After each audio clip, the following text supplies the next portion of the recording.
Hi and welcome back to another video of jPlay. I am Marcus and today I want to start my learning session, also known as a playthrough of Alien Uprising, a game by Richard Launius and Sean Brown.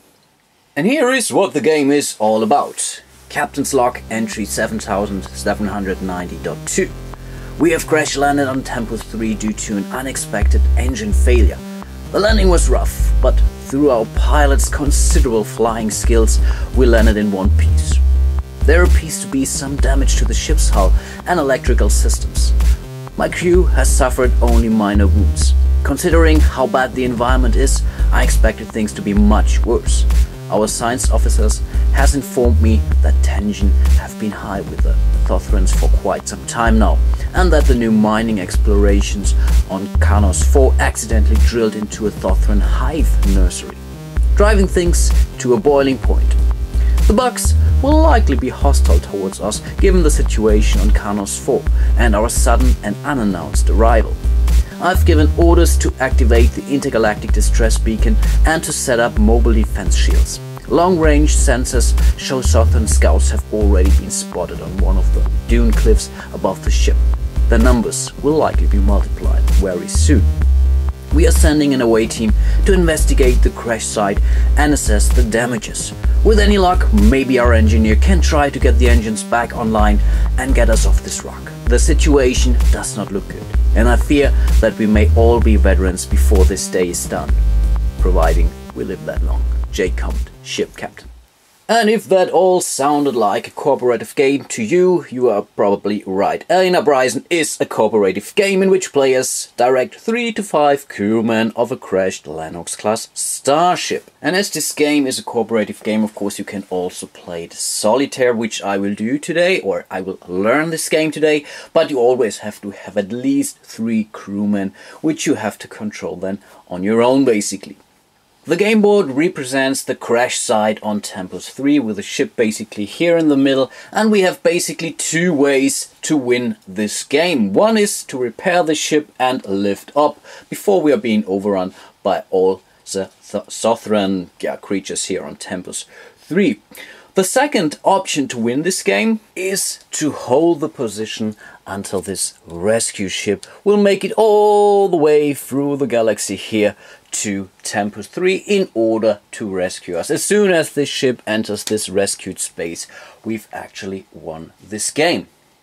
Of course, there are also a lot of ways on how you actually lose this game. For once, you can run out of those alien gestation cards. Whenever you are asked to draw another card and there is no one left in this deck, and I think in this scenario we have 5 of those cards available, then we immediately lose this game. And the second possibility to lose this game is when one of those Thothran here will make it into the ship and there is no crew inside. By the end of that round, we are also considering that these guys will do considerable amount of damage to the ship and we won't stand a chance to survive until either the rescue ship appears and of course we won't bring this ship back into orbit. I decided to use one of those scenario cards, and the base game ships with 5 of those, and on Board Game Geek or as a promo there are I think 4 or 5 additional scenario cards available. They're not that different from each other from what I could tell, but still they provide, let's say, different scenario setup, for example, and of course a different set of difficulty. This is clearly an easy mission, but it's really the first time I've playing this, so please bear with me, and yeah, I think it still will be hard enough for me to make it to the end. So let's see what the flavor text tells us. The crash site is desolate except for the underground hives of Thothrans led by elders that lean more towards peace with the human as opposed to the outright war the younger warriors prefer, unfortunately. The elders fail to convince the hive to ignore the crash site, and brash young warriors begin to surround the ship. There will be no peaceful wait for the rescue ship. The objective: repair the ship and take off from the planet or survive until a rescue ship arrives. This is basically the standard winning conditions. There are scenarios where you won't be able to make the ship to lift off. It's basically destroyed, and then you only can win the game when you basically are being rescued by the rescue ship. There are also some differences in respect to the setup. So in this case we are using 5 green cards for the guest station deck. Green are really the, let's say, easier ones. Crewman draw 4 skill cards to start in a 3-player game, or with 3 crewmen you would normally gain 3 of those, so this is already something that's good for us, and we are allowed to place 4 shields on each shield generator space. And when rolling for crew placement, which I will do in a second, we would be allowed to reduce the wounds suffered by 1, which is definitely a good thing. And we can ignore the cover and breaking rules. This is something when we are in a melee combat. Other than that, there are no special rules, and there is an increased difficulty, which I might do. Then I can say replace 2 or more of the green gestation cards with the blue cards, which I'm not thinking to do, so I will stick to purely a green gestation deck. First thing that we would do is to place those ship debris tokens, and they are face down, and I shuffle them, and I will place them here on the appropriate slots on the board. And whenever I go there, I can spend an action die in order to pick this up. And this is really my only way to repair the ship for it. For once, I can find a turret or laser turret. I can find ammunition, stuff like that. But sometimes there are also bad surprises below them, and I will be attacked by a Sothran raider.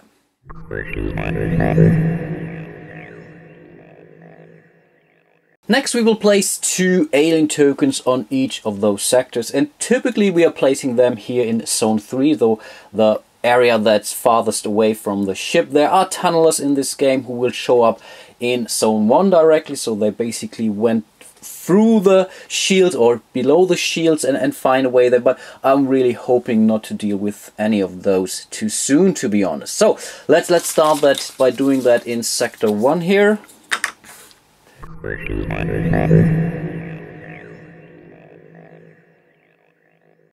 And I guess we were kind of lucky, although we do have a brute here. Brute rolls a hell of a lot of combat die, so that's why I will definitely boost the shield in this sector here. We also have an archer. Archer are not entirely bad, but they will also try to attack our shields, and if there is no shield then they can basically shoot towards us, and the rest is mainly those slashers, the standard unit type. But we also do have one champion here who also had a slightly different combat role. I think he just wins on ties, which is normally not the case. Next we will place the blue event tokens here. Not sure if you can see it, but here's a little blue planet on that. So this will be put into the drawback, where also the alien tokens are waiting for us. And anytime I will have to spawn new aliens through card or whatnot, or through die, then I will grab a token from that bag basically, and then hopefully it's not an event. Not all events are entirely bad, but I think I will come to that later. And here's also the red pile of event tokens here, but we will put them into the event or into the drawback when a gestation card tells us to do so. So for now we will start only with those blue cards, and we just put them here in the bag, give it a good shuffle, and then we more or less completed this step. Okay, next thing, I selected the crewman on board on our ship, and as I said, you always have to play at least with 3 crewmen. There might be scenarios where this is different, but for this basic scenario that's the case. And I decided to go with J Comet, so I want to have a ship captain with me. We go with a science officer, Ellie Blade, and Ivan Starr as our engineer. So we do have someone here who will take care of repairing our ship, and possibly also to power up our shields if needed. All of those guys starts with some starting items like J Comet here. He starts the game with an assault armor, a laser sword, a lucky coin, and a blaster. Ellie has a ghost armor, sonic binoculars, sand boots, and a laser rifle. And last but not least, we have the starting gear of Ivan Starr. This is a blaster, improvised shield, a toolkit, and a sonic driver. And this is definitely handy when it comes to actually trying to repair our ship. And because the scenario card allowed us to do so, I will draw 4 skill cards, and all those crewmen have their own deck of skill cards, and those skill cards are one use only. So we have here good instructions, energy boost, electrified equipment, and the shield expert for Ivan Starr. I think I will not go into detail right now. I hope I won't forget them, and then if I'm not forgetting them, I will definitely explain to you what they do. So, Alley Blade starts the game with 2 sneak attacks. Definitely not a bad thing. We have this scouting support and a tactical advice card. And J Comet starts the game 2 times the counter attack and 2 times the captain's orders. Yeah, in the end he is the captain, so he has to have some orders at hand. The next thing to prepare are the shield generators. In the standard game you normally would gain 10 shield tokens face down because they all show a different value, and then you would place them on your shield generators. You have to place at least 1 per shield generator, and the maximum is 5, but that's all throughout the game. In this special scenario it says we just place 4 of those shield tokens on each of the shield generators, so 1 thing less to worry about.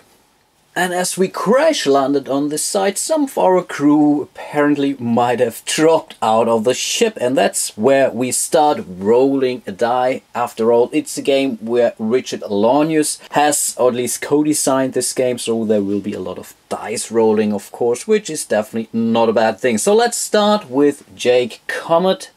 Let's see, he goes to space number 2. He would now suffer 1 wound, but the scenario rule told us we might ignore one of those wounds, so he doesn't suffer anything.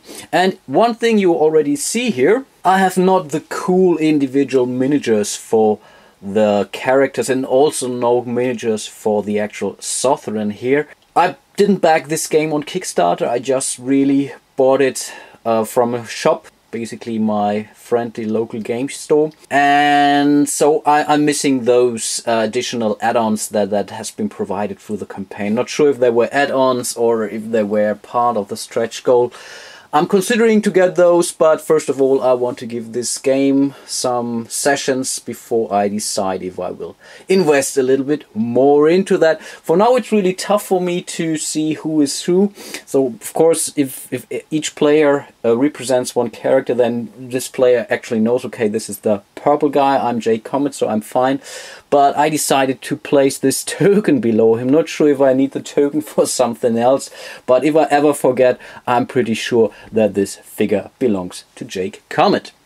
But let's continue with Ellie. That's 1. Wow, she directly stayed in the ship. What a nice science officer she is. She would now suffer 2 wounds because we can subtract 1. So she's already down to only 6 life points. And last but not least, we roll for Ivan. That's a 4. He's lucky, so he also doesn't suffer any wounds here. And now we are actually good to go. Each turn of the game consists of 4 phases, and of course each of those phases can have more steps. The first phase is always the event phase, where you draw an event card. Then you have the phase 2, which is the crewman action phase, basically the main phase of this game. Then there is phase number 3, the alien action phase, so this is something where we see where these guys will be activated. And phase 4 would be the planet phase. Let's start the first game turn with the event phase, and here we have our first event, which is bad. It's called Assault. The bugs started coming over the ridges in great numbers. All sectors attacked after placing new aliens. Disregard all attack icons on the alien true cards. Each sector only attack once, and this is really a bad thing. For once, normally aliens would attack before new aliens will be placed, and in most cases only from 1 or maybe 2 sectors. In this case all 4 sectors will attack, and after new aliens have been placed. So I guess I will definitely go down immediately in this first round. But yeah, let's see what we can do against that. Normally I would say it would be best to start gathering some of those debris tokens here.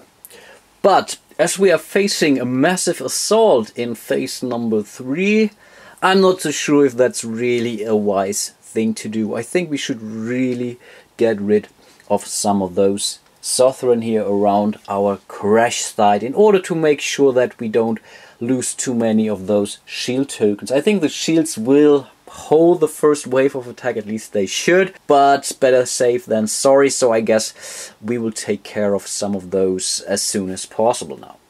In this round 1, Jake Comet, our captain, will also be our first player. So he will roll those action dice and see what comes out of that. That's actually not too bad, to be honest. So let's have a look at those dice in more detail. So we have 2 engineering tokens, which is not bad. We have 1 reload recharge die, which we don't need at this point in time. We have a wild die, this is always a good thing. And we have this scouting die, but right now I don't feel like scouting. Now it's basically Yahtzee style. I can re-roll any of those dice 2 more times, and I think I will keep those. I will keep this one, and I will re-roll those 2 dice. So let's see. And here we have 2 additional wildcard dice, and I think this is really great because if I roll basically a three of a kind in my first 2 rolls, I'm allowed to re-roll those die, but I also get those 2 bonus die, and I think this is what Jake Comet will absolutely do here. So let's see. Now we have 2 healing dice, that's also nice. We can give those to Alien Blade basically, which is a good thing. Here we have an attack die, we have another engineering die, and we have another recharge die. Luckily we didn't roll any of those alien tokens, so we don't have to place additional alien tokens on the board. This is definitely a good thing. And now we can assign those dice to our crewmen.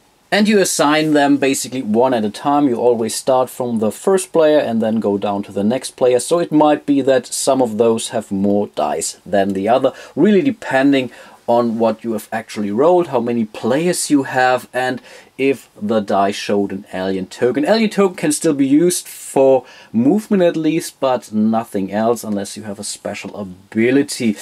And I think Jake Comet will definitely start with a fighting die. Alien Blade will heal. Ivan, being the engineer, gets an engineering die, of course. And then we start all over again, I guess. So I think I will give Jake Comet this recharge die. Alien Blade, sorry, will heal 1 more time. Really doesn't matter because they are all the other characters didn't suffer any wound. Ivan gets another of those engineering dice, and Jake gets his 3rd die, also an engineering token. He does not need to repair it. I will explain what I can do with those dice in a second. Jake Comet could now re-roll his action dice, and the good thing is alien icons would be treated like attack icons. Right now I'm not so sure if I have to re-roll all of those action dice. We just said I think there might be a FAQ out there, so I think we will be allowed to re-roll any dice we want. So I will re-roll those 2. That's an alien die. In this case we have another attack die, which is good, so we don't have to place additional alien tokens. And we have this observation scouting die. I think the recharge would be better, but yeah, what the heck, we can basically attack 2 times with Jake Comet now.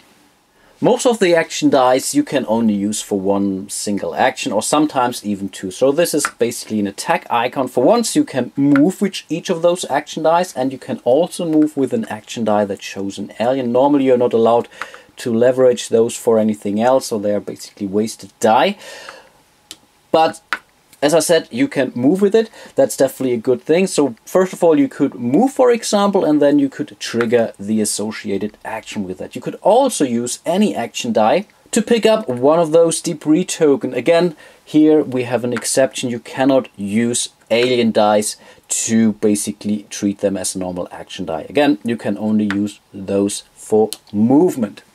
Jake Comet's movement speed is typically a 4. But as he's wearing this assault armor, which is basically a very heavy piece of equipment, this lowers his movement by 1. So he will only be allowed to move up to 3 spaces. So for example, if he wanted to move closer to this brood up there in order to make sure to get rid of him, not sure if he will be able to do so, but definitely he will try. He could move 1, 2, 3 spaces, then he would be basically adjacent or in a space at relatively close range. It's not near range, it's near range. I think it's referred to close range would be if he would be in the same zone. And I think this is what he will do. So first of all, he will use his first die here to move 1, 2, 3 spaces into sector 2, and from sector 2 you always see which sector you can attack. In this case, from this space you can only shoot in a space in sector 2 here. And of course we want to get rid of this brute here, and this brute is really a tough one. For once he's rolling 4 of those combat dice if he attacks either a shield generator or a crewman in melee combat, and he also needs 2 hits in order to flip him to the other side in order to wound him. Most of those creatures have a backside, which is basically a little uncolored here, which means they are wounded but not dead, and in this case I would have to wound him again in order to basically bring him out or to destroy this brute. As I don't want to be next to the brute, I will use my blaster to do a near range shot, and therefore I check the mid column here basically. So this would be close range to hit, this would be near range, and this would be far range. So each 4 or more I roll is basically a hit. And the card says for a ranged attack use 1 ammo and roll 2 dice. Each hit does 1 wound. So I will use 1 ammunition, and then I would be allowed to roll 2 dice. Our crewman will always roll 2 or these blue dice here. So let's see, and each 4 or more is a hit now. So let's see what I roll, and this is perfect. Both shots basically hit, which is definitely enough to at least wound our brute here. So there's really a chance to bring him down with his next combat action, which he still has. And as soon as he's wounded, his armor basically doesn't protect this brute. Now 1 single wound is sufficient to bring him down. Okay, Ellie is in her ship. She will use 1 of her action dice, and she will pick this. She only has these 2 healing dice, but also this healing die can be used to gather up debris, and of course also for movement. She can also walk up to 4 spaces basically, but as she's wearing those fancy sand boots, she can add 2 to her movement, which is definitely not a bad thing, of course. Okay, so she will move 1, 2, 3, 4 spaces down here. Right now that's not a problem, they will not immediately attack her, and then I will choose one of those debris tokens and I will go with this one. Oh gosh, and here we have an alien. Can you believe that? And this alien will basically immediately attack us. This is a really bad start. Okay, let's do that. First of all, we can get rid of this token here. Then we draw 1 token from the back. And what do we have here? We have a scout, and this scout will immediately attack this crewman here. And this is really not a good start for her. Okay, the scout will attack Ellie with his 2 red dice. Ellie has a base defense of only 1 blue die, so at least she can do something. Unfortunately doesn't have any armor at this point in time or anything that would add to her defense. J Comet, for example, has this awesome laser sword which he can also use for defense, so he can activate this laser sword in order to gain an additional die. But we have to live with that. She only has her 1 single die. We roll all of them now. Let's see. And then we compare the biggest die of the defender. In this case, she only has 1 die with all of the dice that the attacker rolled. And the attacker has to be better or rolled higher than the defender. And here she was incredibly lucky. So we compare this die with her highest die, which is 3. It's not higher than a 3, so no wound taken here. And this die, of course, is also not higher than the 3. So in this case, she basically doesn't suffer any wound. But of course, the scout stays where he is, so I will place him here in sector 4. But this was basically the turn of Ellie Blade.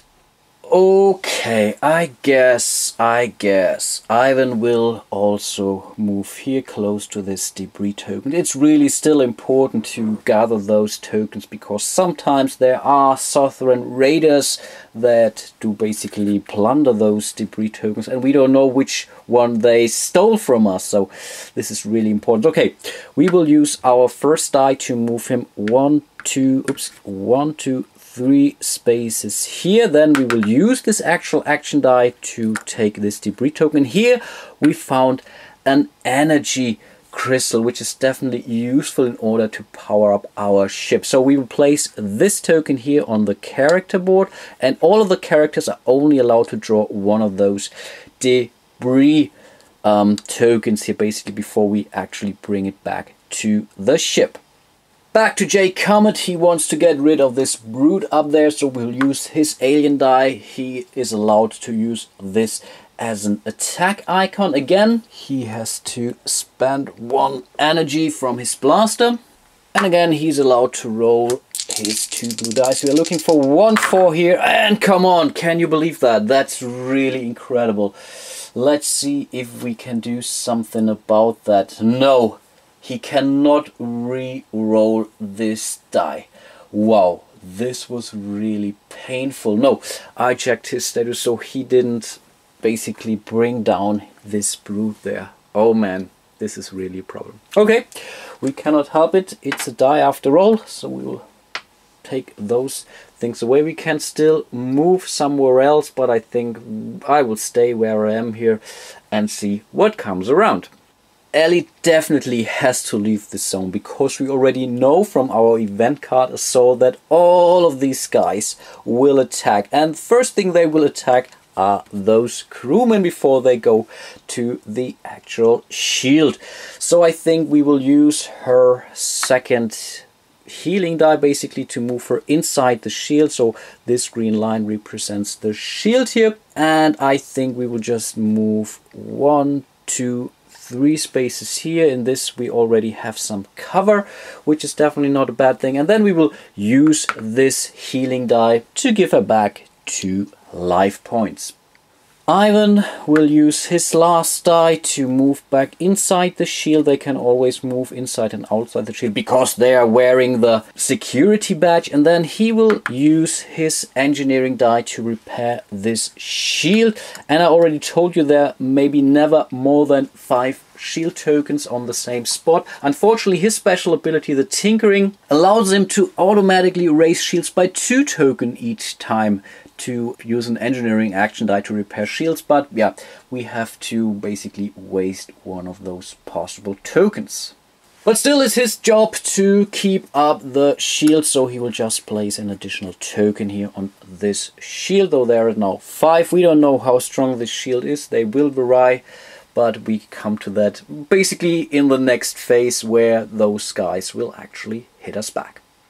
I guess J Comet will use his last die to move in here, and there he will pick up this debris token, and here we have a very special energy or power crystal. And this unstable crystal says you may attempt to use it to power an item on the ship. Roll a die. No rerolls. On a 4 to 6 the crystal worked. On a 1 to 3 it explodes, and everyone in zone 0 or 1 takes one die of wounds each. Wow, that's really a tough one. But yeah, sometimes it's really your only chance because those are pretty rare, those power crystals, so sometimes you really don't have any other choice, I guess, at least. So let's take this one here, bring it to J Comet's card. We will keep this card somewhere close by so we won't forget that. This was basically the player actions phase. Now we come to the alien actions phase, and therefore we would draw our first alien troop card here and see what this will bring us. And here we are basically not really entirely unlucky because our event card already told us that we would be attacked by basically all the sectors, and this card already says okay, you will be attacked by 3 sectors, so I think this is not entirely bad. The main problem is still we will spawn new creatures here before we actually go into the attack, so there will be a lot going on right now. If the homing beacon would have been repaired, we would be allowed to move the rescue ship 1 space ahead, but Fortunately, we are not. So I think let's start with Sector 1 and deploy 2 or spawn 2 new alien tokens there. And here we have a scavenger, which is really not good, and another slasher. So the scavenger is pretty straightforward. He will just take 1 debris token in his zone and sector, and we will be able to choose. Unfortunately, we don't know what is below those debris tokens, so I will just take this one. We will keep it face down, but good thing is this scavenger will also leave the game board. And now those slashers will attack our shield. There's no crewman in the sector and the zone. They cannot move on because the shield is still up, so they will just each roll 2 of their dice and see what damage they can do to the shield. So we would roll the 2 attack dice. Oh, that's a 6. And then we will compare the highest die with a shield token that we will just now bring face up. In this case, I think it's pretty obvious. This shield is a 5. This is equal or higher than this shield, though this shield token is just being discarded. Then we will check for the next shield, because there is still an attack die. So the next highest die will be checked against this shield token here. Let's see what we have. That's a 4. So this shield is also shattered. Right now there are no more dice left, so we don't know what's below this one. But we still have 2 more slashers who will see what happens. So let's roll the 2 dice for the second slasher. That's a 1 and a 1. And if we are lucky, yes we are, this is a 4 shield, so none of those dice will do any damage to this one. In this case, this slasher will take a wound, which is definitely a good thing. Then we come to the last slasher in this sector. Let's see, that's a 5 and a 4. The 5 is definitely higher than this 4 here.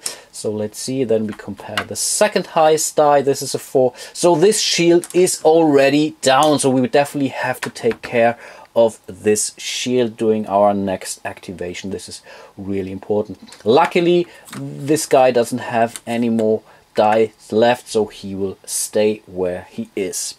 In Sector 2, we only draw 1 alien token, and this is an archer. Archer will definitely attack, and the archer will always hit first towards this shield. So again, we would roll the 2 dice for the archer. He doesn't take any damage, so because he's doing that from afar. That's a 2 and a 2. I think there is a chance that we will be able to survive this. Yes, we are lucky. So this shield is a 4. So we have taken care of this archer's attack.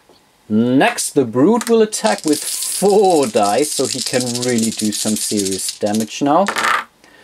Okay, that's a 4. Okay, this 4 is enough to bring down this shield here, that's for sure. So then we have a 3, a 2 and a 1, so we might be lucky. Let's see, so we would discover this one. No, this is not enough to bring down this shield. So he takes a wound, and this is definitely enough to kill this brute. So after all, it was definitely good that the captain took care of him. Still, we have the slasher who will roll 2 dice. Let's see, that's a 5 and a 3. 5 is definitely enough to bring down this shield. This one is away. Let's see what we have here. That's a 2, which is also enough to bring down this shield. So we are being left with only 1 shield token here, but at least we still have a shield. Okay, in Sector 3, again, we have 2 tokens. That's a scout and a tunneler. Okay, this tunneler, as I mentioned, is definitely a problem. He will immediately move towards sector number 1. And guess what? In sector number 1, our poor Ellie is waiting to be attacked. But I think it's not that bad because she just healed. And I forgot that we are supposed to not take care of those cover rules. So she's not gaining any cover bonuses from this sector here, and now we would have to do the attack. Okay, again we start with the archer here who will attack this shield pile here. So let's see, that's a 1 and a 1. That should be sufficient. Yeah, that's a 4, so we are definitely safe. The archer doesn't take any damage. Next would be the scout. The scout would also roll 2 dice. That's a 6 and a 6. Yeah, okay. I think there is no chance. So this shield goes down. With this die we will reveal the next shield. There's just only a 3. So this shield is also down, but I think overall the shield is still okay. Last, the slasher will attack here. So let's see. That's a 2 and a 2. So there's a chance. Yeah. We are definitely lucky, so the slasher takes a wound and this ends his activation. We definitely have to take care of this tunneler because the tunneler can now move into the ship, and this is one condition to lose the game. If there is no crew member in this ship with a tunneler coming inside, then we immediately lose this game. But we still have one more alien token to draw in sector 4 now, and here we have drawn our first event token. For now we will place this event token next to the alien gas station board. From there we will take care of it during the planet phase. Unfortunately this doesn't count for the actual token, so we have to draw until we really spawn a new creature, and here we have another slasher which we will bring down here to sector 4. Okay, then these guys will attack our shields. We will start with a champion who was rolling 3 dice. This is definitely also not a good thing. 5, 3 and 2. So let's see what our first token shows. That's a 3. That's definitely more than enough to be destroyed by this die. Let's see what the 3 will do. That's a 5. So this shield holds up, which means the champion just taken a wound. Okay, that's definitely a good thing. Then we have the scout. The scout will also attack twice. So the first one, yeah, pity, this is enough to bring down this shield. The next shield is a 4, which is not enough. So this scout takes a wound, but he cannot take a wound. So he's basically out of the game for now. And last but not least, we have those 2 slashers here. Let's start with the topmost. That's, oh come on, that's really a problem. Okay, so he will attack. 5 is enough, 6 is enough to take down this shield. This is a 4, 5, this is a 3, so this shield is definitely down.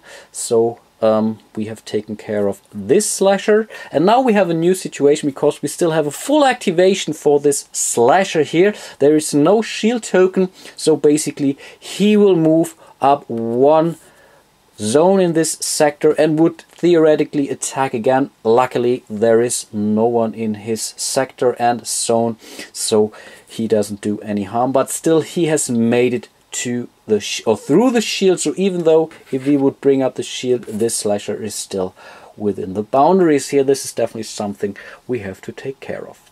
After the alien actions phase, we come to the planet phase and we start to resolve the event tokens. We drawn this 1 event tokens. For 1, we will move up this gestation marker here. So right now we are okay. As soon as we enter this space here, we would have to draw one of those alien gestation cards, and luckily the rescue ship shows up on this event token. In this case it doesn't really matter if we found the homing beacon or not.